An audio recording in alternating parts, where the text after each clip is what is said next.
Bonjour tout le monde! Ah. Le trio économique aujourd'hui, là, faut être indulgent avec Joey, là, sérieusement, il voulait pas le faire. Il se disait, non, moi, j'ai pas les compétences requises pour être ici. J'ai dit, sérieux, Joey, embarque. C'est rien que Vincent. Là. Il a l'air impressionnant, là, mais c'est Non, tout il fake, l'est cette pas. affaire-là. Là. Ah non. Casse-toi La pas seule la raison tête. que Frank était là dans le show, anyway, c'était pour qu'on arrête de se poivrer aux 30 secondes. C'est ça, exactement. C'est ça la job de Frank. Fait que là, C'est pour ça que je tente les deux. Là, fait que là, j'essaie Fait que de... là- Compris? c'est pour ça que géographiquement, t'es localisé à cet endroit-là. Fait que bonne chance, Joey. Tu vas t'amuser comme il faut. On va se poivrer puis t'essaieras de nous contrôler. Hey, mais Vincent, tu me dis que tu as planté un Easter egg en Allemagne par rapport aux libéraux. Conte-moi ça. Ouais, fait que pour ceux qui sont fans de hashtag Make the PLQ Liberal Again, c'est important de le partager. Il faudrait que la petite banderole apparaisse parce que tous les épisodes, il faut qu'on le dise une fois. J'ai fait une entrevue avec un des gros journaux allemands qui s'appelle Frankfurter Allgemeine Zeitung, qui est comme un des plus vieux en Allemagne. Et le profil, c'était sur mes recherches sur les inégalités, puis pas particulièrement important pour le podcast, mais dans la photo qu'ils ont pris ils ont pris une série de photos, puis j'ai réalisé mi-chemin quand ils prenaient les photos que c'était une bonne idée de prendre ma tasse de Make the PLQ Liberal Again. Donc, il y a la très grande possibilité que dans la photo du profil qu'il va avoir dans un grand journal allemand, il va avoir ma grosse face, qui est déjà difficile pour les Allemands, mais tous les Allemands pourront savoir que Make the PLQ Liberal Again, c'est quelque chose qui se passe au Québec. Mais là, tu sais, on comprend plusieurs choses. Si un grand journal allemand comme ça s'intéresse à toi, c'est pas pour rien que les Allemands boivent autant de bière. Là. Ah, écoute, non, moi, tu vois bien qu'ils s'intéressent à des choses louches. Là. Ah, beer goggles, complètement. Là. C'est comme quand tu es complètement sous puis tu ramasses n'importe quoi dans un bar à 3 h le matin quand tu es rendu à cette quantité-là. Moi, je pense que c'est ça qu'ils ont fait. Ils étaient tellement sous, ils se sont dit, ben, il a l'air intéressant. Eh boy, que j'ai manqué faire une bitchy, mais là, ça aurait pas été fin. Ben non, c'est correct, vas-y. Il faut bien pratiquer de jouer un peu. Là. On sait ce que tu as déjà voulu ramasser dans les bars à Montréal. Là. Écoute un peu. T'es-tu en train d'y aller avec une joke d'Émilie Nicolas? Là? C'est ça que tu veux faire? Là? C'est là que tu veux aller? C'est là que tu veux aller? Là? C'est ça que tu veux faire? C'est ça que tu voulais dire? Tu l'as sorti de ton cœur, je l'ai fait pour toi, t'es content? Là? Je l'ai amené une fois sur une date, puis ça s'est fini avec Will Not Happen Again. Elle était bien gentille en personne, c'est juste qu'il y avait zéro chance. Il y a zéro chance que... Tu sais, des fois, tu as des gens qui ont trop de valeurs divergentes. Tu peux pas être avec cette personne-là, aussi gentille qu'elle peut être. Non, c'était juste... Il n'y avait pas d'alignement, fait que... Je pense que c'était réciproque, soit dit en passant. Te connaissant, probablement. Probablement. Je suis très sûr que c'était réciproque. Le tramway de Québec, on n'arrête pas d'en parler. Nous autres, on est tannés d'en parler. Le projet, ils vont nous le rentrer dans le fond de la gorge. Mais tu nous étais avec ça, tu dis, je veux en parler dans le trio économique. Là, j'étais là, je sais quoi l'angle qu'il va prendre? Je disais, y a-t-il vraiment de la littérature économique sur les tramways ou quelque chose comme ça? OK, fait que good. Je te laisse aller, mister. Ben écoute, c'est dur de savoir par où commencer, là, mais en gros, voici le résumé le plus simple. Historiquement, les tramways, c'était quelque chose qui fonctionnait bien au 19e siècle. Okay? Quand ça apparaissait. Mais depuis l'arrivée des autobus, les autobus sont capables de transporter plus de gens, moins cher, plus efficacement, avec plus de flexibilité, surtout si la population dans une ville se déplace entre quartiers. Fait que si tu as un réarrangement de là où est-ce que la population est, les bus font une job nettement mieux. Et puis ça l'arrive, hein, des déplacements dans des quartiers. Ah oui, solide. Écoute, juste à Montréal, là, si tu remontes, il y a 20 ans à Montréal.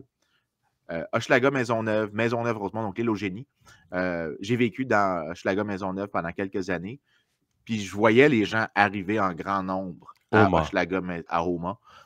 Voir des gens arriver en grand nombre, alors qu'avant, c'était un quartier qui se dépeuplait.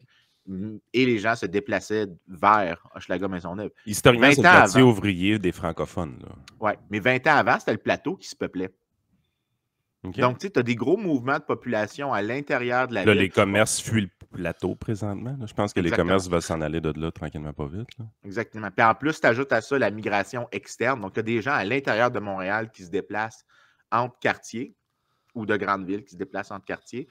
Mais tu as aussi des fois des gens qui se déplacent vers certains quartiers en particulier. Donc, tu n'as pas la même distribution de population. Mais le tramway, ce qui se passe, c'est que tes installations étant fixes, tu es obligé d'offrir le même volume de services à toute fin pratique que tu as décidé quand tu as installé l'aspect fixe. Alors que l'autobus est très facile à réorganiser. Donc, dollar sur des longues périodes de temps, les autobus sont nettement plus efficaces. Puis c'est la raison, puis surtout quand tu regardais historiquement, les villes qui avaient des transports en commun, que c'était privé, tu regardes qu'est-ce qui s'est passé quand le bus est arrivé, ça a disparu. En fait, Montréal est un super exemple de ça dans les années, jusqu'aux années 50, jusqu'à ce que la ville de Montréal décide de nationaliser la STM. C'était largement privé. OK, fait qu'à Montréal, jusqu'en 1950, les transports en commun étaient privés. Oui, mais il y avait ce qu'on appelle une franchise exclusive. Il fallait que tu fasses une compétition pour le droit exclusif de faire le service à la ville. Mais comme il y avait compétition pour le contrat, c'était l'équivalent d'un système compétitif parce que le contrat définissait un peu les prix qui venaient avec. Mais une des affaires qu'il y avait, c'est que ça s'appelait encore le Montreal Tramway Company, mais c'était des bus. Tu avais encore des bus qui étaient utilisés. Puis dans plusieurs villes, ce que tu vois, c'est que ce qui s'est passé, parce que c'était privé, les compagnies privées allaient directement vers l'autobus, offraient un volume de services qui était plus grand, c'était plus facile pour eux d'offrir plus de services, mais aussi ils étaient capables de contrôler les coûts bien mieux. Les seuls endroits où le tramway a survécu depuis le 19e siècle, c'est généralement des endroits où le gouvernement municipal est impliqué depuis le début. San Francisco, mettons. San Francisco, je ne suis pas sûr. Pour le touristique, là. Il y a un aspect touristique à ça. Ouais, c'est ça que j'allais dire. Des fois, ça peut être juste que c'est une compagnie privée. Je ne sais pas, pour San Francisco, ça m'étonnerait parce que c'est San Francisco. Fait que j'ai comme des préjugés négatifs à l'égard de tout ce qui est Californie. Étant une personne qui pense que la Californie ne devrait pas faire partie de l'Union, pour moi, je veux dire, j'accepterais l'Alberta dans l'Union américaine juste pour dire, pour garder le Sénat équivalent. Admettons l'Alberta. Non, mieux que ça, admettons l'Ontario, mais on faisait partie de la Californie. Ouais, ça te dit à quel point j'allais à la Californie. Là. Prêt à avoir Toronto avec moi dans le même pays. Écoutez ce pays qui avait Toronto. Fait que, te dire à quel point ça me fait mal au cœur, la Californie. Là. Quoique l'autre jour, j'étais à l'épicerie avec ma blonde, puis il y avait un vin californien. J'ai dit, j'achète pas de vin californien. Ma blonde a dit, même pour 3 piastres, j'ai dit, ouais, je les aille pas de taxes, ça. Attends, une bouteille de vin californien au stade, 3 piastres. 3 piastres. C'est un vin de sangria, là, je veux dire, c'était ça que ça a servi. C'était très bon pour de la sangria. Je veux dire, je pense que c'est la meilleure manière d'apprécier de la Californie, une tonne de sucre, des épices, puis des fruits dedans. Hey man, tu te rends compte que notre vin de sauce, là, celui qu'on achète à l'épicerie pour faire de la sauce, là, ils nous le vendent à peu près 10 piastres le litre, c'est pas 11 piastres. Hein? Écoute, il y a un Aldi à côté de chez moi qui est une des épiceries les plus cheap. Donc, tu sais, c'est...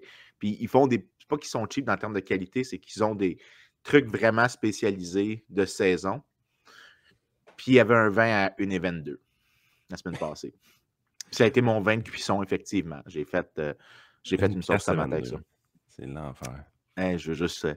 Puis après ça, la SAQ réussit à perdre de l'argent en vendant les choses à 12 piastres. Une bouteille de vin de cuisson. Fait que tu sais, il y a quelque chose quelque part qui ne fonctionne pas.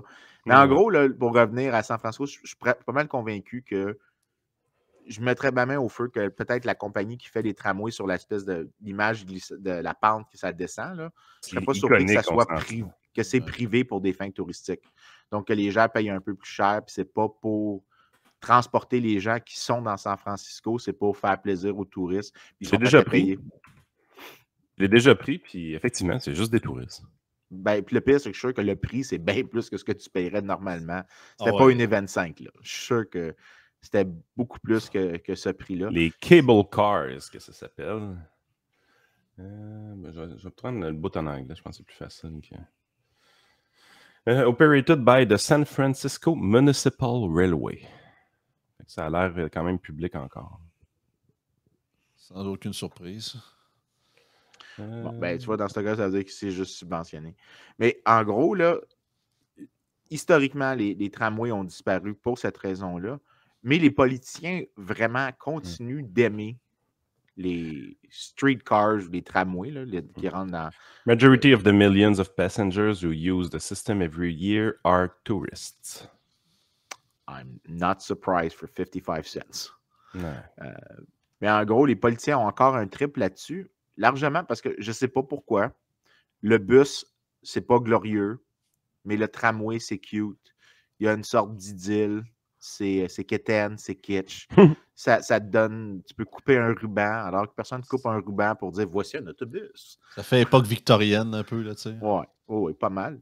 Mais ce qui a vraiment relancé un peu le transport par tramway, c'était dans les années 90. Portland avait décidé de faire des gros réinvestissements dans un light rail line, qui est l'équivalent d'un tramway à toute fin pratique. Hey, écoute, faut que je te lise la controverse qu'il y a par rapport à ces cable cars-là à San Francisco.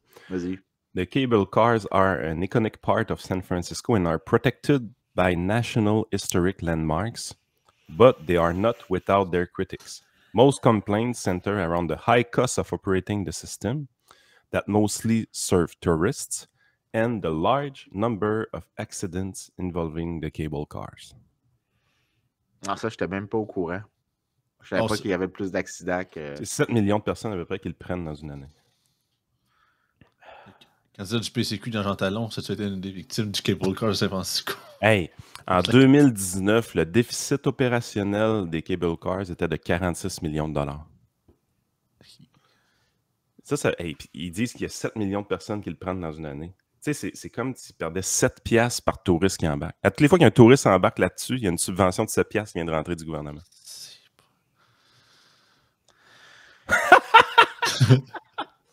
Ça, c'est pour garder des choses kitsch. C'est malade, man. Ah, c'est juste pour le look, là.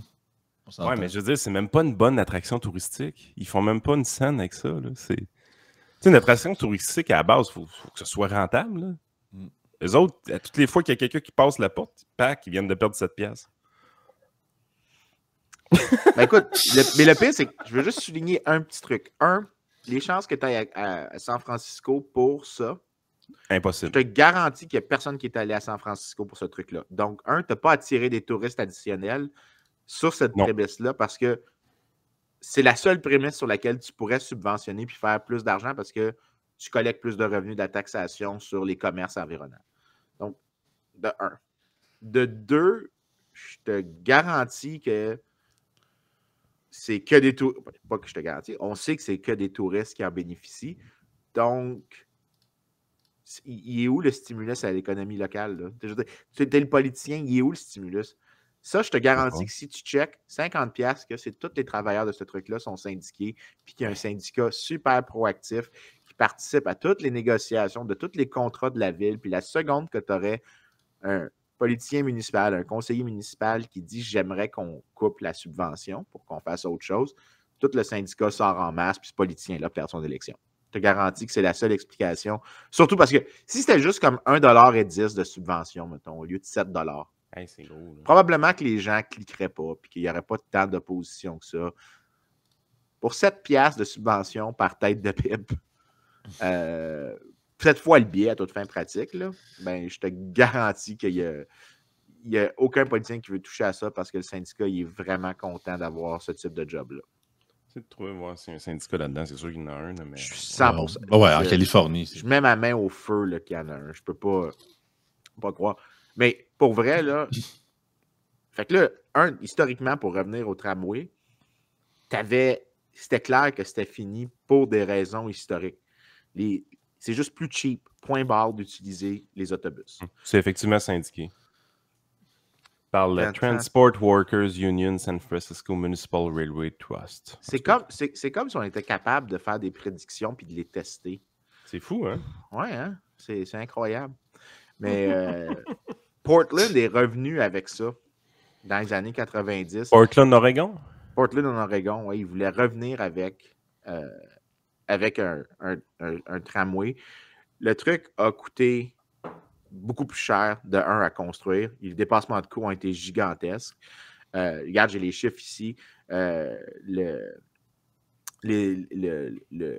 surpaye sur le service, c'était 55% plus coûteux pour construire, 45% plus coûteux par unité d'opération qu'il était prévu par la ville, et ils ont attiré 54% moins de passagers qu'ils avaient prévu. Donc, ils ont juste vendu le projet en disant des chiffres complètement débiles. Fait qu'au final, le coût total par passager était 3 fois plus que l'estimé original. Fait que ils se sont pas redontés parce que, je me trompe-tu, ils ont fait des tramways aériens aussi? Ben, ils continuent de faire ça. La Californie fait ça beaucoup avec les high-speed rails et il y a énormément de subventions qui sont données à ça, qui sont assez gigantesques. Mais quand tu fais la comparaison à travers les villes des tramways ou des light-speed rails, systématiquement, par kilomètre parcouru par personne, toujours, systématiquement, les streetcars performent moins bien. Ils sont plus coûteux à installer, ils sont plus coûteux à opérer. Donc, les gens disent, l'argument qui est présenté, OK, d'accord, ça coûte cher initialement, mais le coût de la première unité de service est tellement plus bas après. La deuxième, excuse-moi, unité de service est tellement plus bas parce que tu n'as pas autant de gaz que tu as besoin, tu n'as pas besoin d'autant d'équipement. La réalité, c'est que non, ce n'est pas vrai. L'équipement se déprécie très, très vite. Mais dès que la population change de région, d'accord, le coût d'opérer n'a pas changé, mais les revenus de la chose ont changé. Puis tu dois créer des services ailleurs. Donc, tu dois soit créer des nouvelles lignes où est-ce que tu n'en avais pas. Il faut que tu fasses le coût fixe plusieurs fois. Ou bien tu dois ouvrir des lignes de bus point barre pour complémenter ce que tu n'étais pas capable de faire. Donc, au final, c'est juste pas adapté pour les grandes villes. Les seules villes dans lesquelles ça a l'air de fonctionner et que le bus n'a pas nécessairement un avantage, c'est des villes excessivement denses. Européennes, donc. Même dans les villes européennes, là, tu prends le top 5 des plus denses, là, puis là, ça a des chances de fonctionner dans certains districts qui sont toujours peuplés depuis toujours. Genre, le centre-ville fonctionne très bien. C'est l'exemple classique de où est-ce que ça pourrait fonctionner. Mais tu sais, c'est pas la ville de Québec une ville, ne fit pas du tout là-dedans. Une ville, c'est pas toujours SimCity. Là. Je veux dire, tu ne compenses pas à la construire, puis là, la population arrive. C'est pas de même, c'est fait. C'est tout le temps à rabouter un peu au fil du temps. C'est ça, parce que l'argument qu'on entend tout le temps, ben, surtout de marchand, peu importe, c'est que ça coûte cher, mais comme dans Field of Dreams, build it and they will come. Là, c'est là, ça va coûter un prix de fou, mais inquiétez-vous pas, donnez-nous 5 ans, puis tous les coûts de rentabilisation vont revenir parce qu'il y a de plus en plus de gens qui vont s'en servir, puis c'est un peu la fausse promesse. Mais ça te montre un peu n'importe qui prendrait 2 secondes pour penser pourquoi tu te déplacerais dans une ville. Une ville, c'est un peu plus pollué que la campagne, de 1. Oui. 2, il y a du monde puis il m'énerve. Les salaires sont plus élevés pour compenser. Fait que là, faisons les coûts-bénéfices. Les salaires sont plus élevés dans les villes. Les services sont plus denses. Donc, tu as plus de choix de services. Tu n'as pas besoin de chercher très longtemps pour un truc en particulier. Tandis que si tu es comme certains de nos amis, tu es à Sainte-Catherine de Port-Neuf, je te garantis que tu dois faire au moins une couple de minutes de route pour aller chercher des trucs de base, alors qu'à Québec, tu peux te promener et trouver les choses que tu veux assez facilement. Écoute, j'ai vécu longtemps à Saint-Anselme puis j'ai mangé du normandin pendant 10 ans. Je suis même plus capable d'y aller au resto aujourd'hui. Mais je te garantis que si tu es capable d'augmenter les salaires à Québec de 1%, mettons, juste de 1% relativement à ce que tu peux avoir ailleurs, je te garantis que l'effet est plus important que d'avoir un système de tramway super efficace, même s'il n'est pas en cost overruns, qu'il est genre, qui est aussi cheap qu'une ligne d'autobus, mettons, pour simplifier. Je te garantis que le nombre de gens qui vont décider d'aller à Québec pour ça est limité. La quantité de gens qui vont aussi abandonner leur auto pour ça est aussi très limitée, tout simplement, parce que souvent, ce qui va se passer, c'est qu'ils vont juste toujours avoir la même auto, mais ils vont la conduire juste un peu moins, mais tu ne vas pas avoir moins d'auto en circulation. Au final, tous les arguments qui sont avancés, ce n'est pas que la direction est fausse. Probablement que ça attire une couple de personnes, mais ça n'attirera pas le nombre de personnes qui est proposé. Il n'y a aucune chance que ça fitte parce que ça voudrait dire que, étant donné les chiffres que les gens avancent, que la principale raison que tu vas dans une ville, c'est le transport en commun. Puis j'ai jamais entendu quelqu'un dire « J'ai déménagé à Montréal. » Sais-tu pourquoi? Parce qu'il y avait une ligne de métro. Oui. Il y a personne qui montrer quelque chose. Le Portland Aerial Tram, c'est une patente à gosse qu'ils ont faite à Portland, là, qui est un tramway aérien pour relier 2 terminales, grosso modo. Là. Check la tarification, Vincent. Single round trip, 7 $. Ça va monter à 8 $ cet été, by the way. La passe mensuelle, 40 $. Qu'est-ce que ça te dit, ça? Ça te dit qu'il n'y a personne qui prend ça de manière régulière, là. C'est juste des touristes qui s'en vont là pour l'essayer. La passe annuelle, 440$. C'est pas cher, 440$ pour utiliser un transport en commun avec une passe annuelle. Mais pourquoi c'est pas cher de même? Parce qu'ils n'en vendent pas de passe annuelle. Alors, regarde ici ce qui est écrit. The Portland Aerial Tram provides an average 9000 transports par semaine, de jour de semaine plutôt. 85%, c'est des visiteurs de OHSU, puis 15%, c'est le public général et des touristes. Tu sais, t'es là, tu te dis, crème, l'infrastructure qui a été mise en place, êtes-vous vraiment sûr que ça vaut la peine? C'est des projets complètement fous, des affaires de même.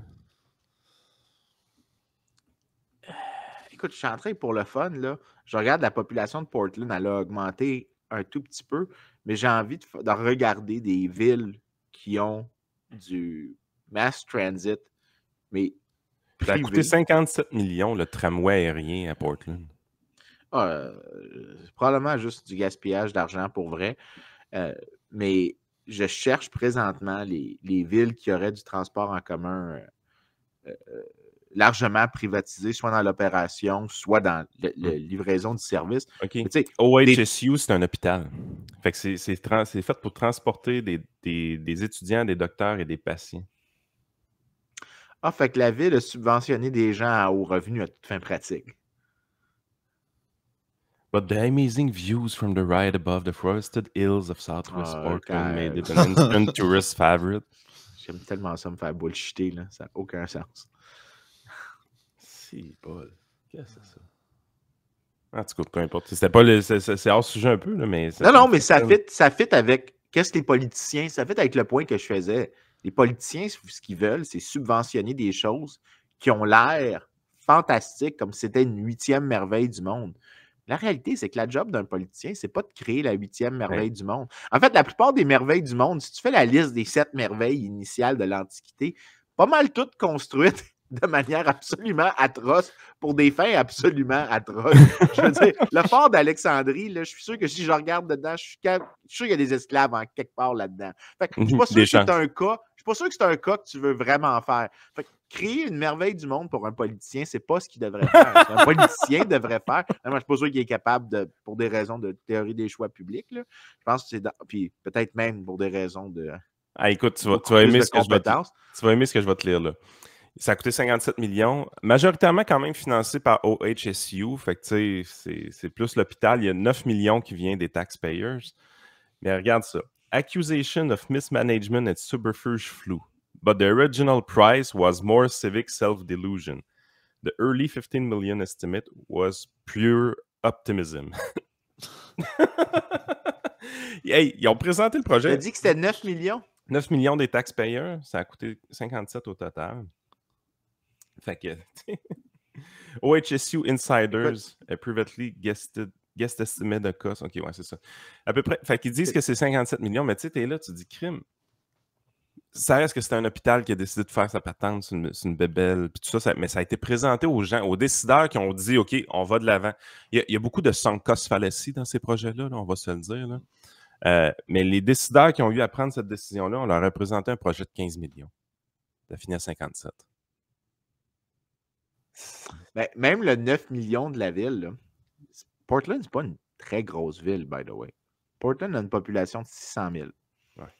C'est chaque personne, pour le bénéfice d'une couple de médecins, puis d'infirmières, puis d'administrateurs d'hôpital. Des patients aussi. Peut-être des patients aussi. Tu sais, quand tu as le flux, 15 $ pour ça. Quand tu as le flux puis tu vas aller consulter, c'est important de prendre le tram aérien. Absolument.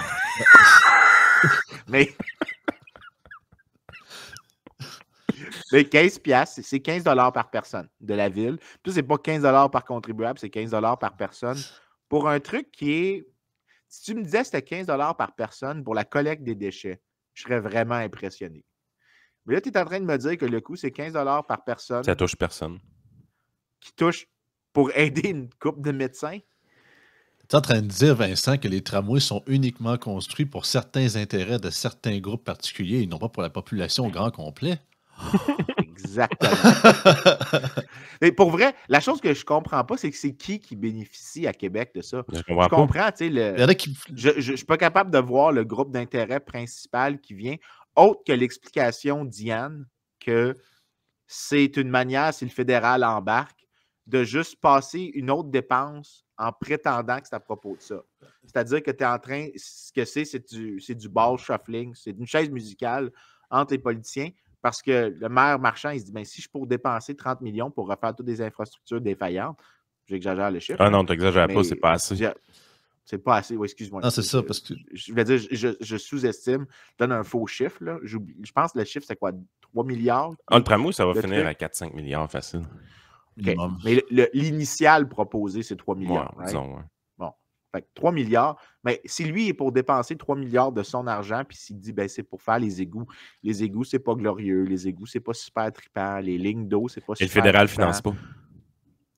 Ben, c'est ça. Mais là, si tu dis que tu fais le tramway, puis en même temps, tu peux faire les deux, tu peux faire du piggybacking. Tu dis, ben, dans le processus, il faut que je casse certaines lignes d'eau, il faut les remplacer. Ça fait partie du processus. Ben là, le ministère fédéral réussit à financer. Là, je peux voir la motivation. Puis là, ce que tu es en train de faire, c'est du shuffling à toute fin pratique. Moi, ce qui me fait penser que c'est ça qui se passe, puis c'est la théorie qui est la bonne, c'est que tous les politiciens qui défendent ce projet-là, initialement, étaient contre.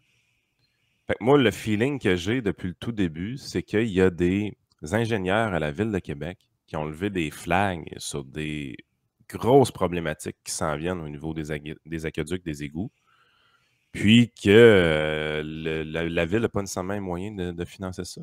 Ils ont fait le projet napkinien du tramway pour camoufler toutes ces dépenses-là puis aller shipper ça à quelqu'un d'autre. Moi, c'est le feeling que j'ai depuis le tout début parce que tous les maires qui sont rentrés en poste, qui défendent aujourd'hui ce projet-là, l'ont défendu après la sainte intervention de la fonction publique. Ils étaient contre avant la campagne électorale. Fait que ce projet-là vient directement des fonctionnaires. Puis il y a une raison à ça. Moi je serais curieux d'avoir assez de transparence pour essayer de comprendre c'est quoi le déficit des infrastructures de la Ville de Québec en termes d'aqueducs et d'égouts dans ce secteur-là de la Ville. Ben écoute, juste pour le fun, là, je suis dans le budget de la Ville de Québec pour voir. Fait que le budget de fonctionnement de la Ville, c'est 1700 millions, donc. 1,7 milliard. Oui, 1,7 milliard. La dette nette, c'est 1,5 milliard. Donc, présentement, la dette nette est presque à peu près équivalente à le budget de fonctionnement de la Ville. Ça devrait te donner une idée. Puis ça parle beaucoup, ça. Là. Imagine-toi le projet du tramway s'il n'était financé uniquement que par la municipalité. Donc, il n'y aurait pas d'argent fédéral, il n'y aurait pas d'argent provincial. Il faudrait faire des prêts majeurs. Ben, c'est que des emprunts majeurs. Il faudrait emprunter 2 fois plus que ce qu'on a déjà emprunté à la Ville de Québec. Fait que vous voyez que le projet ne se ferait jamais. Fait que si la Ville de Québec a justement des infrastructures à refaire au grand complet, puis que ça coûte 1 ou 2 milliards de dollars, ben, l'idée de mettre un petit train électrique par-dessus pour essayer de shipper la facture à quelqu'un, c'est pas si fou que ça, on s'entend-tu? Là? Écoute, là, l'autre chose que je veux voir là, pour les fins de la discussion, je veux voir les dépenses totales de la Ville de Québec. OK? Fait qu'en 2002, la Ville de Québec dépense 776 millions versus le 1,7 milliard. Donc, les dépenses de la Ville ont augmenté par à peu près un facteur de 2,5. Fait qu'on dépense 2,5 fois plus à Québec.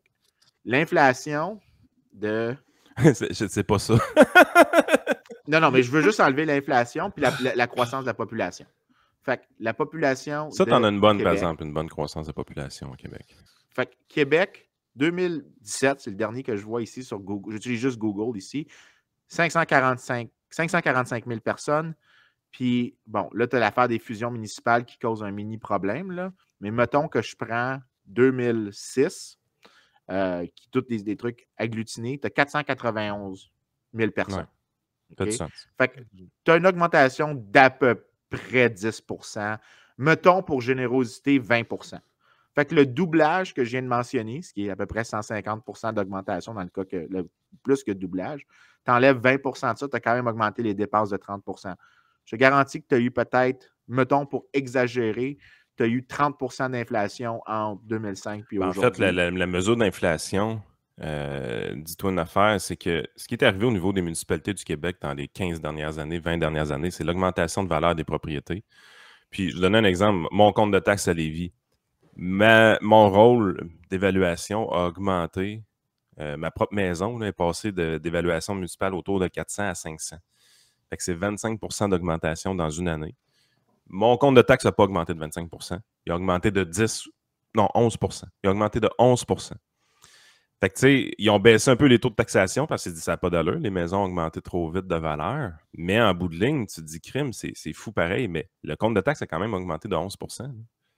Je veux dire, le citoyen qui subit ça, le 11 % d'augmentation dans une année, c'est une dépense pas prévue qui est assez importante. Puis ça, c'est arrivé à plusieurs gens de la ville de Lévis, puis je sais que c'est arrivé à plusieurs gens dans la ville de Québec également. Ouais. Ben écoute, là, tu vois, au final, on est en train de dire que les dépenses ajustées pour la population et l'inflation ont doublé à Québec. Es-tu en train de me dire que la demande de services a vraiment doublé à Québec? Ben, pendant cette période de temps-là, ce qui est probablement arrivé, c'est que les bacs à ordures étaient ramassés à toutes les semaines. Et puis maintenant, on est aux 2 semaines et peut-être même 3 semaines dans certains secteurs. Bon. Fait que, présentement, ce qui se passe, c'est que la Ville de Québec a, comme beaucoup de gouvernements, pas un problème de revenus. Ils ont un problème de dépenses. Productivité. Et de productivité du secteur public. Le résultat, c'est que la Ville de Québec dépense des fortunes et sa situation financière lui empêche de faire ce qui est pas mal certaines missions. Bon, il y a certaines missions qui, je pense, qui pourraient être privatisées. Je ne comprends toujours pas pourquoi la RTC, ce n'est pas une compagnie privée. Parce que ce serait pas rentable. Ben, tu aurais juste un service différent. Mais tu pourrais complètement privatiser la RTC. Ça serait beaucoup mieux. Surtout que l'avantage de Québec, c'est que tu n'as pas le problème de Montréal avec le métro. Privatiser à Montréal, ce qui est difficile, c'est que tu as le métro qui crée une sorte de problème de monopole naturel par quasi-définition. À Québec, tu n'as pas ce problème-là. Là. Non, exact. Tu peux juste dire on met en encamp public certaines lignes de service qu'on estime essentielles. Toutes les autres, on laisse les gens offrir n'importe quel type de service sur ces lignes-là, tant qu'ils achètent une licence de 100 $ avec nous pour qu'on sache qu'ils font ce service-là, puis qu'on peut se faire des inspections. Un autobus diesel qui roule vide, là, tout le monde comprend que c'est un problème de productivité. Le chauffeur et le carburant qui est utilisé pour faire rouler l'autobus, qu'il n'y ait pas de passagers à l'intérieur, c'est un grand gaspillage de ressources. C'est quelque chose que dans une entreprise privée, tu essaies qui n'y arrive pas. Puis tu sais, je veux dire, j'ai connu au fil du temps dans ma carrière des gens qui étaient chauffeurs pour le RTC, qui étaient des clients chez nous. Je suis très content qu'il y ait des excellents salaires. Ça fait qu'ils sont clients chez nous. Mais je veux dire, en termes de job, par rapport aux revenus qu'ils font, tu es obligé de te dire que c'est des emplois d'une extrême grande qualité dans la Ville de Québec. Les revenus sont excellents. Là. Hey, juste pour le shit and giggle, la Ville de Québec dépense 250 millions sur le service de la dette tout seul. Bien, les chiffres pour Montréal, Frank les partage souvent, mais présentement, 18 % des dépenses totales de la Ville de Montréal sont pour le service de la dette. C'est majeur. Là. Quand tu dis que c'est 1 $ sur 5 qui sert à financer les vieilles décisions, tu dis c'est hallucinant. Là. C'est vraiment hallucinant. Fait que, 250 millions pour la Ville de Québec, tu me dis un budget total de combien?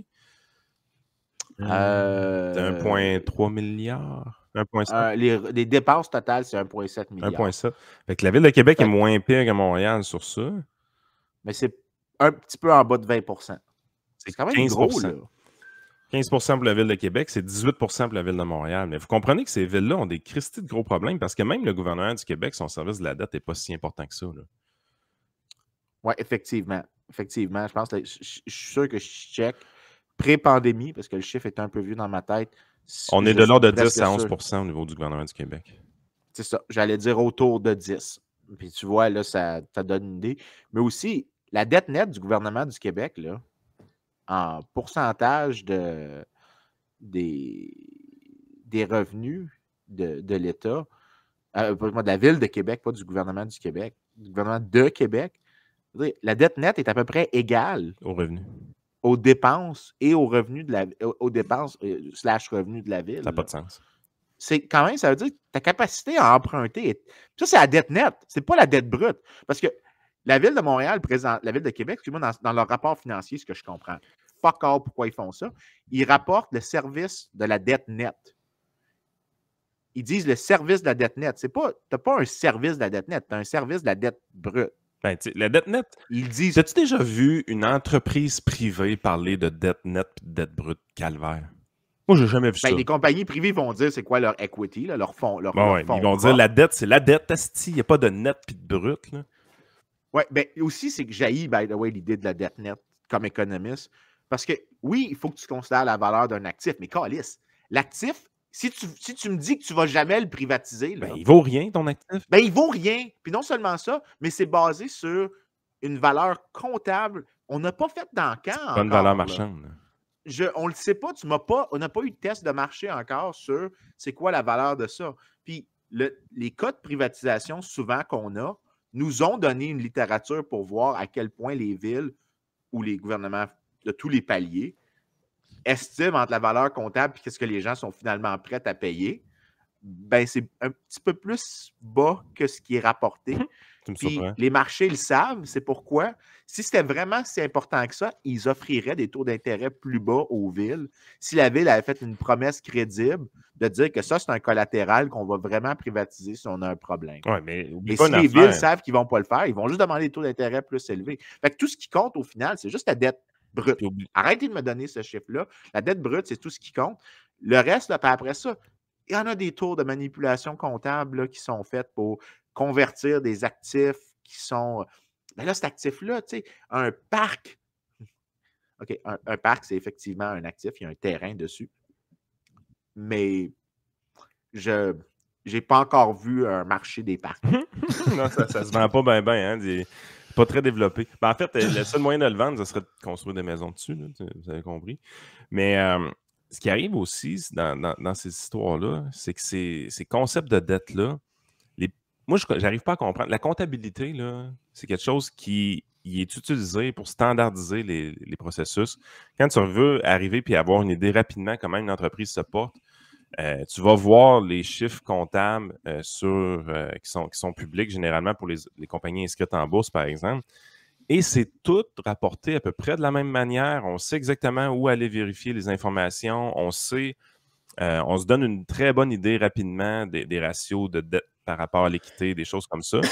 Puis même quand tu vas dans des entreprises privées qui ne sont pas cotées en bourse, quand tu arrives, tu sais, moi, j'ai à faire ça souvent dans ma job, je travaille avec des entrepreneurs, ils me donnent les états financiers de leur compagnie, tout ça. Crime, c'est extrêmement facile de trouver de l'information puis se donner une bonne idée si l'entreprise est en bonne santé financière ou pas. Et, honnêtement, là, en dedans de 5 minutes, là, je suis capable d'avoir une bonne idée de comment l'entreprise se porte. À toutes les fois que je m'en vais fouiller dans les états financiers des villes, des provinces ou du pays, du Canada, c'est un capharnaüm, c'est l'asile, il y a toutes sortes de terminologies que tu es là, tu dis « Ouais, mais qu'est-ce qu'ils veulent dire réellement? » Puis le concept de dette nette, dette brute, ces affaires-là, tu dis « It's all bullshit. It's all bullshit. » Ils taponnent les règles comptables, ils font à peu près n'importe quoi. Ouais. Puis justement, ces projets-là de tramway, là, je parlais qu'on essaie de refiler, ça c'est mon guess, puis j'en suis persuadé que c'est ça. Mais au niveau du provincial, il y a des passes croches de même qui sont faites également. Je te donne un exemple. Tu construis une école. Tu sais, on a fait des écoles lab là, à 2,2 millions de dollars par classe. J'y crois pas 2 secondes. Là.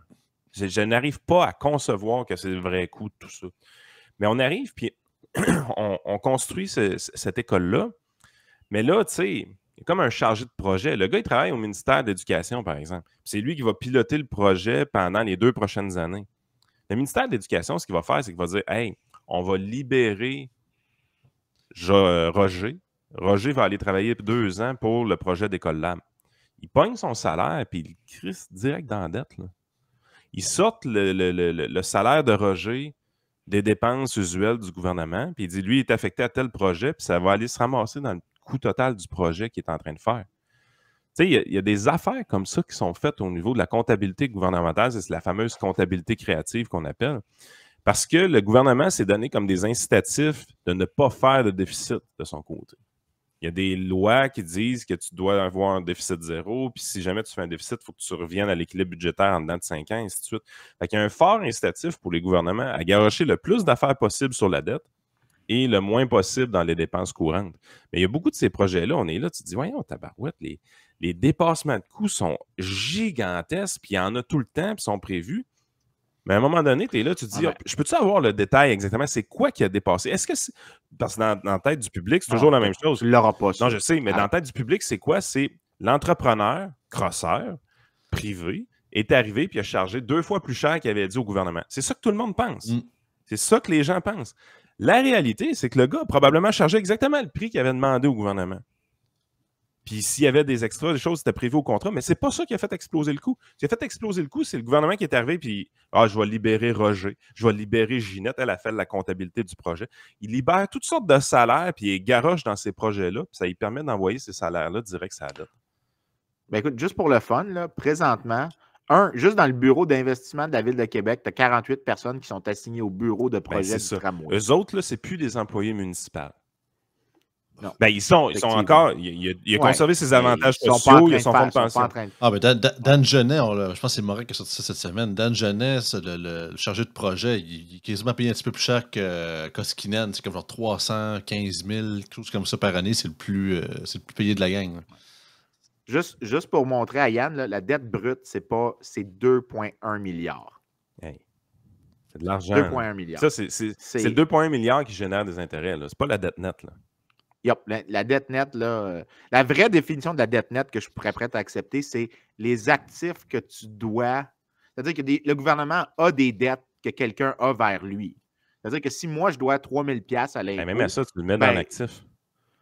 Ben c'est ça, c'est un actif. Mais tu peux dire que oui, regarde, OK, j'ai une dette nette, mais Vincent, il me doit ça, je vais devoir avoir de l'intérêt de X sur ce qu'il me doit. Fait que, tu sais, tu peux dire que, OK, t'enlèves ça si tu veux. Ça, c'est la définition de dette nette que je suis confortable. Et la réalité, c'est que ton service de la dette, je pourrais, moi, faire défaut sur mon paiement puis me quitter vers les États-Unis. Mais moi, je n'arrive pas à comprendre pourquoi 2,1 milliards, c'est sur ça que tu vas payer de l'intérêt. Mais pourquoi les principes comptables généralement reconnus, ou peu importe comment on les appelle, ils sont différents pour les organismes publics puis le privé? Ça, honnêtement, il y a plusieurs raisons qui sont vraiment difficiles à simplifier. C'est parce que plusieurs de ce que tu vois pour des compagnies, tu peux présumer que l'information que le marché te donne s'applique à la compagnie. Mais le gouvernement, tu ne peux pas vraiment t'appliquer ça. Genre, me donner l'exemple classique, là, quand on dit, regarde, le gouvernement emprunte pour moins cher que les compagnies privées, puis il y a plein de gauchistes qui disent que c'est la raison pour laquelle on doit emprunter encore plus. Justin Trudeau l'a dit carrément en 2015. Il dit les taux d'intérêt sont très bas, c'est le moment d'emprunter beaucoup. Oui, mais le problème de ça, c'est que il manque un coût. Il manque un coût très important. Un, c'est que l'État, quand il emprunte, il évince l'activité privée. Donc, tu as un coût que tu n'observes pas dans ce prix-là directement. De deux, il y a quelque chose qu'on ne sait pas, c'est que le contribuable n'a pas consenti. Non. Fait que, il y a quelqu'un qui porte le risque. Ce n'est pas le politicien qui porte le risque. C'est le contribuable qui lui-même n'a pas consenti. Donc, tu n'es pas en train de mesurer le prix les future liabilities que le contribuable vient d'avoir. Donc, il manque ça. Marcel Boyer, qui n'est pas un droitiste, soit dit en passant, Marcel Boyer qui écrit un livre qui s'appelle « La social-démocratie concurrentielle », ce qui devrait vous donner l'idée que c'est un gars probablement un petit peu à gauche du centre, qui aime les marchés. Lui, son article, un des articles qu'il a le plus écrit, c'est que ça n'existe pas, l'argument que l'État emprunte pour moins cher. C'est juste qu'il emprunte visiblement pour moins cher, mais en réalité, le coût économique est probablement plus élevé parce qu'il y a quelqu'un qui s'est fait forcer de prêter ce qu'il n'aurait pas prêté normalement. Et non seulement ça, mais il aurait préféré ne pas prendre son argent de taxation et lui-même le prêter à 7 % des compagnies. Puis il faut garder une chose en tête aussi, les entités gouvernementales comme les municipalités sont des créations du gouvernement provincial, donc empruntent, mais avec la garantie de papa en arrière. Puis même le gouvernement provincial, si je ne me trompe pas, il emprunte avec la garantie du fédéral en arrière. Puis implicite pour le fédéral. Implicite, exactement. Mais quand tu arrives, tu vas justement aux États-Unis, puis tu regardes le fonctionnement des villes, des entités municipales, tu te rends compte qu'il y en a au fil du temps qui ont fait faillite. Chose qui n'arrive pas au Québec. Très récemment. Exactement. Puis tu en avais une, Stockton, en Californie, qui s'avait fait un gros tabac parce que les employés de cette municipalité-là avaient perdu beaucoup dans leur fonds de pension. Puis, à vrai dire, quand tu regardais un peu, quand tu regardes les histoires de faillite de municipalités aux États-Unis, c'est tout le temps à peu près la même affaire. C'est des fonds de pension trop généreux, c'est un manque de productivité des employés, des trucs comme ça, puis ça amène à une catastrophe. Mais eux, justement, ils doivent emprunter sur le marché des bonds, municipal bonds, qui est quand même avantageux pour les investisseurs aux États-Unis. Là. Gardez une chose en tête, là, les municipal bonds, je pense que c'est-tu l'intérêt qui est déductible ou quelque chose comme ça? Oui, c'est l'intérêt qui est déductible. Exact. Fait que il y a un grand incitatif financier pour les investisseurs d'acheter ce type de produit-là de leur côté. Fait que ça donne une source de financement aux municipalités qui est très grande quand même s'ils n'ont pas le backing de l'État ou des États-Unis en arrière. Il y a quand même un incitatif fiscal très grand là-dessus. Mais il y a une imputabilité qui est là. C'est qu'à un moment donné, quand la municipalité commence à être mal gérée, commence à avoir un ratio de dette trop élevé, elle est menacée de faillite et les taux d'intérêt qui est exigé par les marchés à ce moment-là, c'est des taux d'intérêt de junk bonds. Puis ça, c'est les mécanismes naturels qui permettent... un peu de discipline. Exactement. Mais là, la structure qu'on a au Canada est complètement folle. C'est comme, fais ce que tu veux. De toute façon, Papa Legault est en arrière puis il te back. Fait que là, qu'est-ce que tu te ramasses? Ben, Papa Fitz. Papa Fitz. Papa Fitz. Mais là, tu es vraiment dans une situation où est-ce que tu te rends compte qu'ils n'ont aucun incitatif à bien gérer leur budget. Puis tout ce qu'ils ont à faire, c'est faire exactement ce que Valérie Plante a passé sa semaine à faire la semaine passée. C'est de dire si tu as des difficultés financières parce que tu as de la misère à financer ta nouvelle dette ou encore que ton service de la dette est rendu à 20 de ton budget, tout ce que tu as à faire, c'est d'avoir une présence médiatique suffisante, d'aller brailler qu'on ne t'envoie pas assez d'argent, puis de négocier des nouvelles taxes. Tu sais quoi le danger? Il y a un truc qui s'appelle le fly paper effect. Le fly paper effect, ce qu'il dit, c'est quand quelqu'un finance une partie de tes dépenses, puis c'est un niveau de gouvernement supérieur qui te transfère ça, tu as moins de contrôle sur tes dépenses. C'est-à-dire que tu dépenses plus parce que tu sais que le coût est délégué à une tierce partie qui n'est pas une partie de tes contribuables. Exact. L'effet est que généralement, ces gouvernements-là, lorsqu'il y a des fly paper effects, ça s'applique pour la péréquation canadienne, by the way. Si tu n'avais pas la péréquation canadienne, je te garantis que le gouvernement du Québec est massivement plus petit qu'il l'est présentement. 100% d'accord. Tu as la même chose pour les villes. Les villes sont probablement plus grosses. Certaines villes, sont probablement plus grosses en termes de taille du gouvernement qu'elles ne le seraient s'il n'y avait pas les transferts. Je suis sûr qu'en fait, probablement, ce qui se passerait, c'est que tu as plusieurs petites villes au Québec qui reçoivent proportionnellement beaucoup moins d'argent face à leurs ressources que, tu vois qu'il y a que la ville de Québec ou Montréal. Il y a une compétition et que au niveau eux, des maires. on serait probablement aurait plus d'investissement dans ces petites villes-là par le gouvernement municipal que si on envoie à Québec. Donc, il y a quelqu'un qui finit par payer une facture quelque part parce que le gouvernement municipal, le gouvernement provincial n'investit pas autant dans cet endroit-là ou n'achète pas autant de biens publics dans cet endroit-là. Donc, cet endroit-là souffre un peu plus. Fait que genre, Cabano, probablement, aurait, si tu n'avais pas les transferts vers Québec, Montréal, puis les autres grandes villes québécoises, ces petites municipalités-là auraient probablement plus de services publics qu'elles ne l'auraient présentement. C'est poche pour eux, mais c'est ça qui se passe. Tu sens le niveau de compétition au niveau des maires vraiment monter parce que tu vois vraiment qu'ils font tout ce qui est possible de leur côté pour essayer d'aller chercher l'argent de grand-papa ou grand-maman. Parce que, prends Catherine Fournier, tu sais, elle est mairesse de Longueuil. Là. Mais je veux dire, avant Longueuil, là, on s'en foutait-tu, tu penses, de Longueuil? Ça faisait pas partie des bulletins de nouvelles Longueuil, puis tout le monde s'en foutait un peu. C'est sûr que la mairesse d'avant elle en a profité pour augmenter son salaire un peu, beaucoup, à l'abri de tous, là, mais bon, peu importe. Mais Catherine Fournier, elle arrive là, tu sais, belle jeune femme, bonne communicatrice, ex-députée, elle a tout pour elle, vraiment, pour attirer le regard des caméras, et elle met Longueuil sur la map des subventions publiques. Je veux dire, tu sens qu'il y a un niveau de compétition qui est élevé. Tu vois que Longueuil veut avoir sa part du gâteau. Et ce qu'elle propose aux politiciens provinciaux ou fédéraux, c'est quoi? C'est venez prendre des belles photos chez nous. Venez faire tel projet. Vous allez avoir une belle photo avec Catherine Fournier. Vous allez couper un beau ruban, puis ça va être bon pour votre image. Tu sais, c'est pas dit implicitement, mais c'est ça, la mise en scène qui est faite dans toutes les municipalités du Québec présentement pour aller s'arracher une partie du gâteau.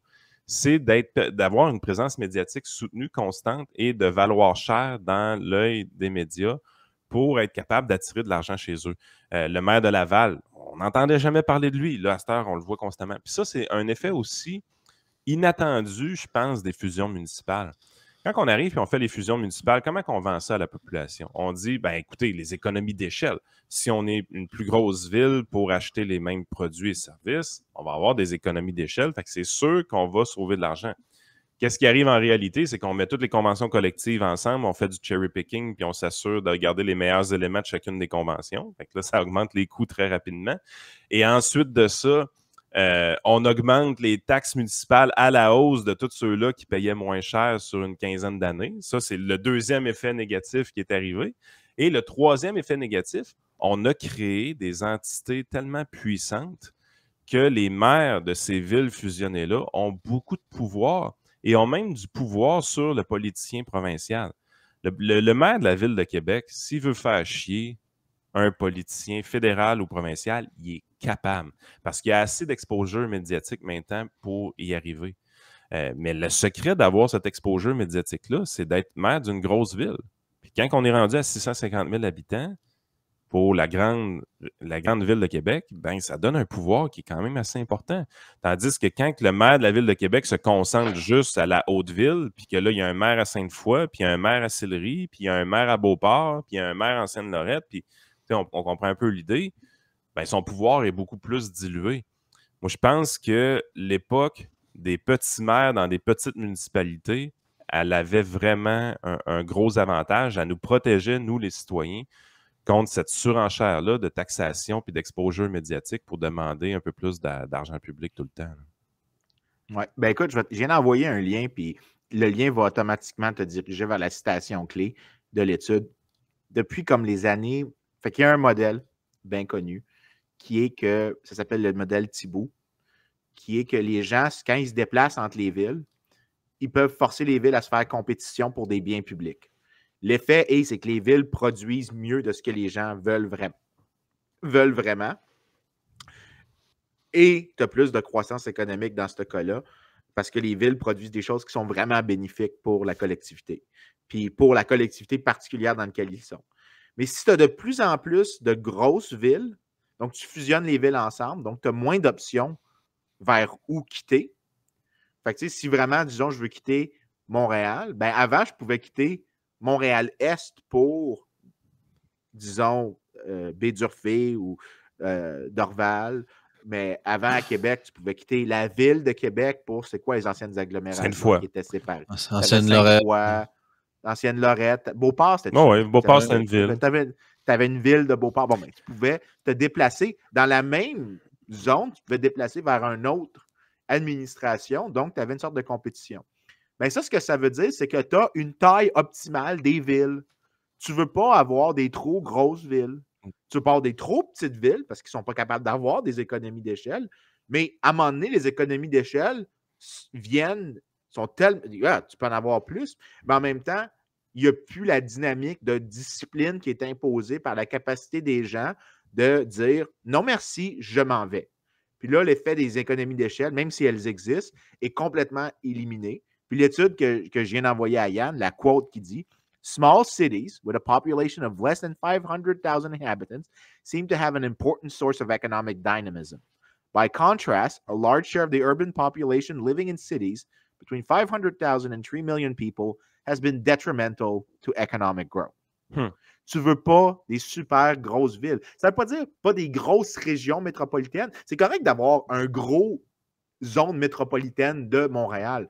Mais dans la zone métropolitaine de Montréal, tu ne veux pas une administration pour la zone métropolitaine de Montréal. Tu veux plusieurs petites administrations qui vont se faire compétition dans cette zone-là pour des contribuables, pour des services publics, pour attirer des gens. Et le résultat, c'est que tu vas avoir, des services publics qui sont plus efficaces, des taux de taxation qui sont plus bas, mais aussi des biens publics qui sont orientés pour la croissance économique, pour le développement.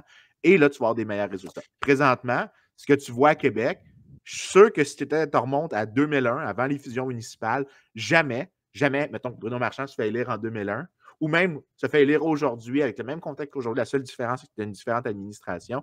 Bien, Bruno Marchand il n'y en a pas de tramway ne propose même pas le tramway. Ben non, il n'y en a pas. Parce que tout le monde dirait, ben non, je vais m'en aller à Beaupré, je vais m'en aller à Beauport, je vais m'en aller à Charlebourg, je vais quitter, puis go fuck yourself. Ah, exactement. Je te jure que c'est le fait que les fusions municipales, c'est probablement la pire chose qu'on a faite au Québec. Puis tu as raison quand tu dis que, voyons, Valérie Plante ou Catherine Fournier, parce qu'avant, tu avais Longueuil-Est, tu avais Longueuil-Ouest, Brossard. tu avais Saint-Lambert, la République de Saint-Lambert qui a réussi à se séparer. Saint-Lambert, toujours fière et indépendante.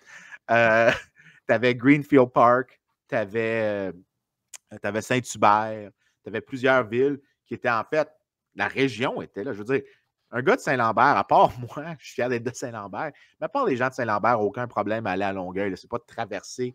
On n'est pas dans une région différente, c'est carrément juste un différent quartier. Ben oui.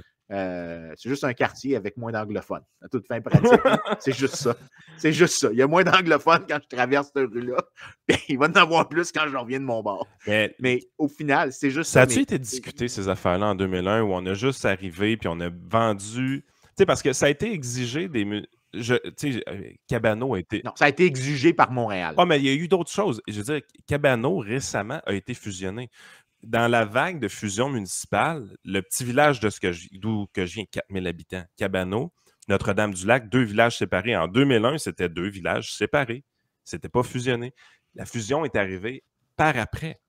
Mais ce qu'on se rappelle de ce petit village-là qui veut se fusionner, c'était quoi la motivation principale? C'était le maire qui voulait avoir plus de pouvoir. C'est le maire de Notre-Dame-du-Lac qui trouvait que s'il était maire des 2 villes en même temps, il serait capable d'avoir plus de poids puis de négocier des plus grosses choses puis tout ça.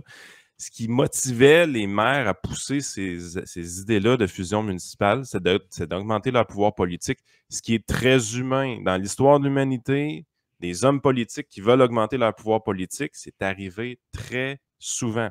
L'argument présenté, c'est toujours les économies d'échelle.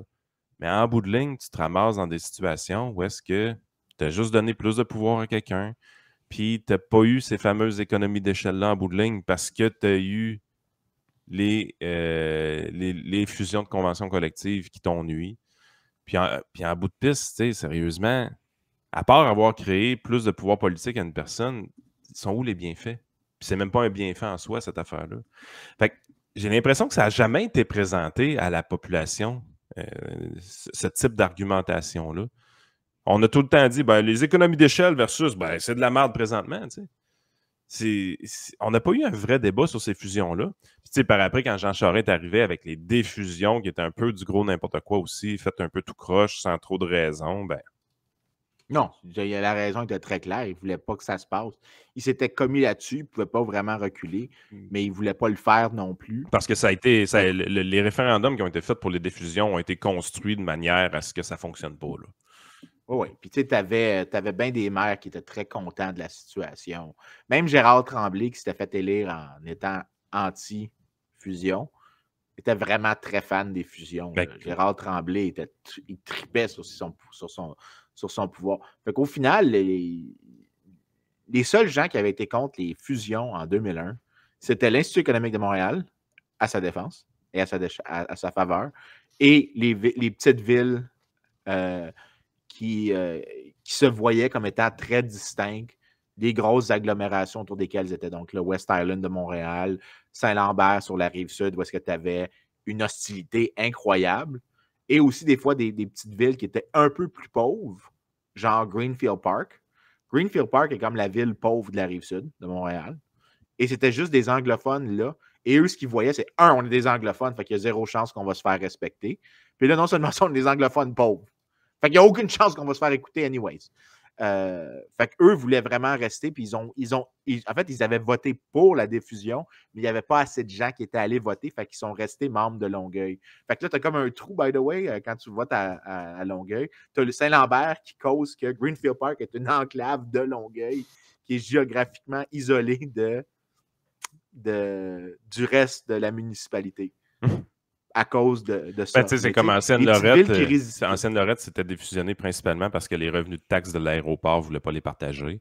Mais finalement, ils se sont fait crosser par l'agglomération parce que l'agglomération de la région de Québec charge des montants à Saint-Augustin et à Ancienne-Lorette qui sont quand même démesurés.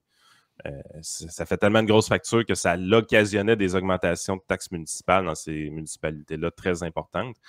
Puis, la manière que c'est fait, c'est que pour la quote-part, je pense qu'il appelle, pour voter pour la quote-part, ben, le maire de Québec avait plus de poids que les autres, fait que ça passait tout le temps.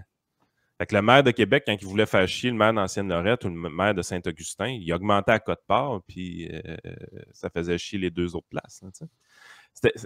T'es là, tu dis, Chris, dans quel monde on a pu... Tu sais, là, on a la poutine qu'on a présentement, tu dis, jamais dans 100 ans que si on avait voulu designer le système from scratch, on serait arrivé à ça.